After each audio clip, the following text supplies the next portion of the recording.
गरीब नवाज के मजार में भी खुदाई करेगा। अभी तेरा टक्कर सही जगह से हुआ है। पता चलेगा तेरे बाप ने भी कोशिश की थी, हवा में उड़कर गरीब नवाज को नीचा दिखाना चाहा। गरीब नवाज को जरूरत नहीं पड़ी, जो काम गरीब नवाज को करना चाहिए था उनकी जूती ने कर दिया। सुभान अल्लाह, सुभान अल्लाह, सुभान अल्लाह। हमें कमजोर समझता है, मगर गरीब नवाज को कमजोर समझने की गलती मत करना। बहुत अच्छे, वाह वाह वाह वाह। हम अपने बाप के घर में पैदा हुए और हमने हिंदुस्तान में बाई बर्थ हिंदुस्तानी है। तुम बाई बर्थ और बाई चॉइस हम हिंदुस्तानी है। और तुम जिस कुर्सी पर बैठे हो 50 जगह भीख मांगने के बाद वो कुर्सी मिली है, मगर गरीब नवाज जो हिंदुस्तान के सुल्तान बने हैं लोगों की वजह से नहीं, मुस्तफा ने बना कर भेजा है। वाह वाह वाह वाह वाह वाह वाह वाह वाह वाह वाह वाह। सुन रहे हैं आप? सुन रहे हैं? कितने लोग सुन रहे? जरा हाथ उठाकर कहें या रसूल अल्लाह, और एक बार कहें या हबीब अल्लाह। गरीब नवाज, इसलिए मैं कहना चाहता हूं अपने बच्चों को दीन सिखाओ, अपने बच्चों को मुस्तफा की शरीयत सिखाओ, अपने बच्चों को बताओ कि जब तक खुदा की मर्जी नहीं होती है मौत नहीं आती है। अगर मेरी मौत उसी हादसे में लिखी हुई है तो डरना मत, ये खुदा की मर्जी है। दो चीजें हमेशा ध्यान में रखना, एक है एक्सपेक्टेशन और एक है एक्सेप्टेशन। ये दो चीजें हमेशा ध्यान में रखना। क्या है? पहली चीज एक्सपेक्टेशन, ख्वाहिश, जिस्तुजू, उम्मीद, तवक्को, आरज़ू, उसी को एक्सपेक्टेशन बोलते हैं। एक्सेप्टेशन कहते हैं तस्लीम करने को, कबूल करने को। मेरी बीवी के पेट में बच्चा है, मैं ये सोच कर बैठा हूं, मेरी ख्वाहिश है, मेरी आरज़ू है कि मुझे बेटा हो। मेरी बीवी जब डिलीवरी होगी तो बेटा होगा, ये मैं भी सोच रहा हूं, मेरी बीवी भी सोच रही है, ये दोनों की ख्वाहिश है। इसे एक्सपेक्टेशन बोलते हैं। यानी दोनों ये सोच कर बैठे कि बेटा होगा, मगर जब डिलीवरी हुई तो बेटा नहीं बेटी हुई। उस वक्त एक्सपेक्ट छोड़ो, एक्सेप्ट करो, ये सोचो कि मेरे सोचने से क्या होगा। बेटा हमने सोचा था, मगर अगर बेटी हुई है तो ये मेरे रब का फैसला है। इसे एक्सेप्टेशन बोलते हैं। मैं ये सोचा था कि मेरी मौत बिस्तर पे होगी, इसे हम अपनी सोच बोलेंगे, इसे उम्मीद बोलेंगे, इसे हम ख्वाहिश बोलेंगे, तवक्को बोलेंगे। मगर मेरी मौत बिस्तर पे नहीं हुई, कभी मस्जिद बचाने के चक्कर में या किसी मजार के बचाने में मेरी मौत हुई, हम शहीद हुए, इसे खुदा की मर्जी। जोर से बोले, जोर से बोले, इसे खुदा की मर्जी बोलते हैं। 100 से ज्यादा जंगें लड़ी हजरत खालिद बिन वलीद ने, मगर उनको मौत बिस्तर पे आती है। मगर क्या मतलब? जंग की वजह से मौत हो कोई जरूरी नहीं है, खुदा का जो फैसला होता है उसी फैसले के मुताबिक मौत होती है। हजरत अली से किसी ने पूछा कि आप बॉडीगार्ड क्यों नहीं रखते, इतने दुश्मन हैं आपके। हजरत अली ने फरमाया, किसने कहा मेरा बॉडीगार्ड नहीं है? कहा कौन है? कहा मेरा बॉडीगार्ड मेरी मौत है। जोर से, जोर से कहा, मेरा बॉडीगार्ड मेरी मौत है। जब तक मौत का वक्त नहीं आएगा यह मौत किसी को मेरे करीब भी मंडलाने नहीं देगी, और जब वक्त आएगा तो यह मौत सबसे पहले मुझे गले लगाएगी। क्या बात। हमारे उलमा क्या फरमाते हैं? जिंदगी भी अल्लाह की नेमत है, मौत भी अल्लाह की नेमत है। इसलिए मौत की तमन्ना करने के ऊपर हुजूर ने पाबंदी लगाई है कि मौत की तमन्ना ना करना। लेकिन हुजूर आला हजरत के वालिद गिरामी अल्लामा नकी अलैहिर्रहमा और हुजूर आला हजरत ने जिसकी वजाहत की कि हुजूर की मोहब्बत में दीनी मकसद के लिए मौत की तमन्ना करना और हुजूर से मुलाकात के लिए मौत की तमन्ना करना जायज है। जोर से बोले, जोर से बोले। ये कहना ये आरजू करना कि मस्जिद बचाते बचाते मेरी मौत हो जाए मगर मस्जिद बच जाए, इस ख्याल से मौत की तमन्ना करना जायज है। मगर तुम क्या करते हो, फला लड़की से शादी नहीं हुई तो पंखे से लटक जाएंगे, उससे प्यार करते हैं, उसको कह दिया कि चलो भाग चलते हैं, मेरे घर वाले मान गए, तेरे घर वाले नहीं मान रहे, चलो भाग चलते हैं। उस लड़की ने अपने घर की इज्जत बचाने के लिए भागने से इनकार कर दिया तो ये लुच्चा पंखे पे लटकेगा, ये जार खाकर मरेगा। इसीलिए खुदा ने जान दी थी क्या कि एक लड़की के चक्कर में अपनी जिंदगी कुर्बान करो। ये जान किसके लिए है? पूछ बरेली के ताजदार फरमाते हैं, जान है इश्क़ मुस्तफा, रोज वुज़ू करे खुदा, जिसको हो दर्द का मजा नाज़े दवा उठाए क्यों, मरना है तो किसी लड़की के लिए नहीं, मुस्तफा के लिए। जिंदा हो जाते हैं जो मरते हैं हक के नाम पर। अल्लाह अल्लाह मौत को किसने मसीहा कर। तकरीरें खिलवाड़ के लिए नहीं होती हैं जी, वाह। लतीफाबाजी तुमको पसंद है, हमें पसंद नहीं है, हमारे उलमा को भी पसंद नहीं है। तुम जैसे लोग जलसों में भी उसी खतीब को बुलाना चाहते हो जो आकर के मजाक करे, ठट्ठा करे। नहीं, हुजूर की बातें बताए। सही बात। हजरत उमर फारूक रज़ी अल्लाह तआला अन्हु रातों को गश्त कर रहे हैं। और 5 मिनट सुन लें, चूंकि 1 घंटा 15 मिनट की गुफ्तगू हो गई मेरी, और 5 मिनट सुन ले, सिर्फ 5 मिनट सुनेंगे आप? कितने लोग सुनेंगे? जरा हाथ उठाकर कहें या रसूल अल्लाह, और एक बार कहें या हबीब अल्लाह।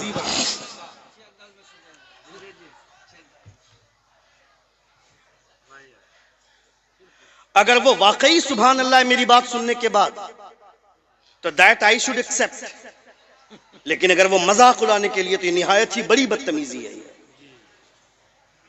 सुन लिया, ये हुजूर की महफिल है, या एक जरा सी बेराहरवी ना मुझे पसंद है, ना इन उलमा को पसंद है, ना मुस्तफा को पसंद है। या अदब के साथ बैठे और हुजूर की बातें सुने, हुजूर के गुलामों की बातें सुने, तब आपको अच्छा लगेगा। हजरत उमर रातों को गश्त कर रहे हैं, सुनिएगा। गश्त करने के दौरान एक आवाज सुनी आपने। आवाज का सुनते कि खातून बोलती है कि बच्चे अगर रो रहे हैं तो दूध में पानी मिलाकर बच्चों को पिला दो, बच्चे सो जाएंगे। दूसरी खातून बोलती है नहीं, दूध में पानी मिलाने से हजरत उमर ने मना फरमाया है, दूध में पानी नहीं मिला सकती। दूसरी खातून बोलती है यहां कौन उमर आ रहा, यहां उमर देखने थोड़े आ रहा। वह खातून बोलती है उमर नहीं आ रहा है तो क्या हुआ, उमर नहीं देख रहा तो क्या हुआ, उमर को पैदा करने वाला खुदा देख रहा है। जोर से बोलना था। उमर नहीं देख रहा तो क्या हुआ, उमर को पैदा करने वाला खुदा देख रहा है। सुभान अल्लाह। ये पूरी गुफ्तगू हजरत उमर सुने। अल्लाह अल्लाह। सुनने के बाद रात को चले आए, सुबह अपने वजीर को भेजा और कहा जाओ पता करो कि वो खातून कौन थी जो दूध में पानी मिलाने की बात कर रही थी, और वो खातून कौन थी जो ये बोल रही थी कि उमर नहीं देख रहा तो क्या हुआ, उमर को पैदा करने वाला खुदा देख रहा है। वो वजीर गए, पता लगा कर पता चला कि वो एक बूढ़ी औरत है उस घर में जो ये बोल रही थी कि बच्चों को दूध में बच्चों पानी मिलाकर बच्चों को पिला दो, यहां उमर देखने नहीं आ रहा। उसी की एक जवान बेटी है जो अभी तक कंवारी है, वो ये बोल रही थी कि उमर नहीं देख रहा था, क्या हुआ, उमर का खुदा देख रहा है। हजरत उमर ने अपना तमाम बेटों को बुलाया, लाइन में खड़ा कर दिया और कहा तुम में से कौन उस लड़की से शादी करना चाहता है। जोर से बोले। तुमको गोरी चमड़ी चाहिए, क्या करेगा, उसका गाल धोकर पिएगा ना क्या, हंसो मत जी। तुमको गोरी चमड़ी चाहिए, चाहे उस लड़की का कैरेक्टर कितना ही बदकारी की तरफ माइल हो, नहीं, इसकी परवाह मत करना। ये सोचना लड़की खूबसूरत हो या ना हो मगर हुजूर की सुन्नतों की पाबंद हो, ये तुम्हारी सोच होनी चाहिए, ये तुम्हारा ख्याल होना चाहिए। एक बेटे ने कहा कि मैं शादी करने के लिए तैयार हूं। हजरत उमर ने पैगाम भेजा। कौन सी बात सुन ली थी हजरत उमर ने, कोई बहुत बड़ी बात नहीं थी ये, मगर जब बुजुर्गों की नजर किसी एक बात पर पड़ती है तो वो एक बात कहां से कहां तक पहुंचा देती है आपको अंदाजा नहीं है। हजरत जुनैद बगदादी, हजरत हसन बसरी रज़ी अल्लाह तआला अन्हु फरमाते हैं, कि काम ऐसा करो कि खुदा रहमतों के दरवाजे खोल दे। एक बूढ़ी औरत उस रास्ते से गुजर रही थी, कहा हसन क्या खुदा का ऐसा भी कोई दरवाजा है जो खुला हुआ नहीं रहता है? खुदा की रहमतों के दरवाजे खुले रहते हैं, उसका दरवाजा बंद कब होता है? ये जुमला सुनते हैं बेहोश हो जाते हैं। एक जुमले पूरे जमीर को झंझोर देते हैं। कभी कभी कोई बात जब दिल से निकलती है तो पूरे वजूद को हिलाकर रख देती है। एक जुमला था सिर्फ, उमर नहीं देख रहा तो क्या हुआ, उमर का खुदा देख रहा है। हजरत उमर फरमाते कौन तुमसे शादी कर, तुम में से उस लड़की से कौन शादी करना चाहता है? एक लड़के ने कहा कि हाँ मैं शादी करने को तैयार हूं। हजरत उमर ने रिश्ते का पैगाम भेजा। वो बूढ़ी मां मान गई, क्योंकि गरीबी थी, गुर्बत थी, और फिर हजरत उमर के बेटे के लिए रिश्ता मान गई। कमाल की बात बताऊं मैं, उस लड़की की कोख से खुदा ने एक बेटी पैदा किया, और फिर उसकी कोख से खुदा ने एक बेटा पैदा किया जिसको दुनिया उमर बिन अब्दुल अजीज के नाम से जानती है। सुभान अल्लाह, सुभान अल्लाह। उमर बिन अब्दुल अजीज कौन है? सुभान अल्लाह, सुभान अल्लाह। उमर बिन अब्दुल अजीज वो हैं जो खिलाफत राशिदा में नहीं होने के बावजूद उनको खिलाफत राशिदा में शुमार किया जाता है। वो हजरत उमर बिन अब्दुल, हुजूर की एक हदीस है ना, ज़कात देने में जल्दी करो, वरना एक वक्त ऐसा आएगा कि ज़कात की रकम लेकर के दौड़ते फिरोगे, कोई ज़कात लेने वाला नहीं मिलेगा। कहेगा कल तलक आते तो मैं ले लेता, मगर आज तो मैं खुद साहिब निसाब हो गया। ये एक दौर आएगा, मगर एक बार ये आ चुका है हजरत उमर बिन अब्दुल अजीज के दौर में। हजरत उमर बिन अब्दुल अजीज के दौर में ये दौर आ चुका है, एक वक्त आ चुका है। ज़कात की रकम लेकर के लोग दौड़ते थे तो ज़कात लेने वाला नहीं मिलता था। ये हजरत उमर बिन, वजह क्या है? वजह ये कि जो मुस्तफा जान रहमत के कैरेक्टर को देखने के बाद हुकूमत करते हैं, उनकी हुकूमत का अंदाज अलग होता है। जो कुर्सी पर बैठकर फ्रॉडगिरी नहीं करते। अभी आज से कुछ दिनों पहले आया था डोनाल्ड ट्रंप, तो स्टेडियम जाने वाले रास्तों किनारे जितने गरीबों की झोपड़ियां थी, उसके सामने दीवार उठाई जाने लगी गरीबी छुपाने के लिए। राजा गरीबी छुपाता नहीं है, गरीबी मिटाया करता है। और अगर ऐसा राजा देखना है तो चल मुस्तफा की गलियों में देख, हुजूर के गुलामों में देख। आए थे कुछ लोग मदीना और कहा था कि मदीने के सुल्तान कहां? ईरान से आए थे लोग। कहा मदीने के सुल्तान कहां है? मदीने के लोगों ने कहा सुनो, यहां सुल्तान नहीं रहता है, यहां मुस्तफा का गुलाम रहता है, ये मदीना है। जोर से बोले। कहा कि उमर से मिलना चाहते हैं, उमर से मिलना चाहते हो, चलो मिलाते हैं। ले गए। क्या बात? खजूर के दरख्त के नीचे सूखी जमीन पर ईंट का तकिया बनाकर हजरत उमर फारूक चैन की नींद सो रहे हैं। जोर से बोलना था, चैन की नींद सो रहे हैं।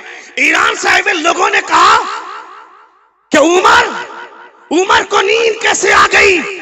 इनके इतने दुश्मन हैं तो सूखी जमीन पर बगैर किसी सिक्योरिटी के, बगैर किसी प्रोटोकॉल के, बगैर किसी हिफाजती दस्ते के सूखी जमीन पर नींद कैसे आ गई? मदीने के लोगों ने जवाब दिया, तुम्हारा बादशाह गरीबों के साथ नाइंसाफी करता है तो महलों में भी नींद नहीं आती है, मगर मदीने का बादशाह गरीबों के साथ इंसाफ करता है तो सूखी जमीन पर भी खुदा चैन की नींद अता फरमाता है। सुभान अल्लाह, सुभान अल्लाह, सुभान अल्लाह, सुभान अल्लाह। नारे तकबीर, नारे रिसालत, मसलके आला हजरत अल्लामा शहाबुद्दीन सकाफी साहब किबला, उलमाए अहले सुन्नत, नारे तकबीर, नारे रिसालत। सुभान अल्लाह, सुभान अल्लाह। सूखी जमीन पर भी खुदा चैन की नींद अता फरमाता है। हजरत उमर बिन अब्दुल अजीज के पास आया कपड़ा फरोश, आखिरी बात मेरी सुन ले, तकरीर खत्म। एक बार जोर से कहें या रसूल, और एक बार कहें या हबीब अल्लाह। मुझे कहा गया था कि 1 बजे तक आपको छोड़ देंगे, मगर बातें इतनी अच्छी निकल गई और आप सुन रहे हैं दिलचस्पी के साथ, ये मेरे लिए बहुत बड़ी बात है। एक बार जोर से कहें या रसूल। हजरत उमर बिन अब्दुल अजीज के पास आया कपड़ा बेचने वाला, जैसे फेरी करने वाला आपके इलाके में आते हैं, आपके इलाके से लोग बाहर भी जाते हैं ना, फेरी करने वाला, कपड़ा बेचने वाला। कहा कपड़ा दिखाओ, हजरत उमर बिन अब्दुल अजीज को कपड़ा दिखाया। कहा इससे सस्ता दिखाओ, दिखाया। कहा इससे भी चीप दिखाओ, दिखाया। कहा इससे भी सस्ता दिखाओ, दिखाया। कहा इससे भी सस्ता। वो कपड़ा बेचने वाला हजरत उमर बिन अब्दुल अजीज का चेहरा देख रहा है। कहा क्या देख रहे हो? कहा आज से कुछ दिनों पहले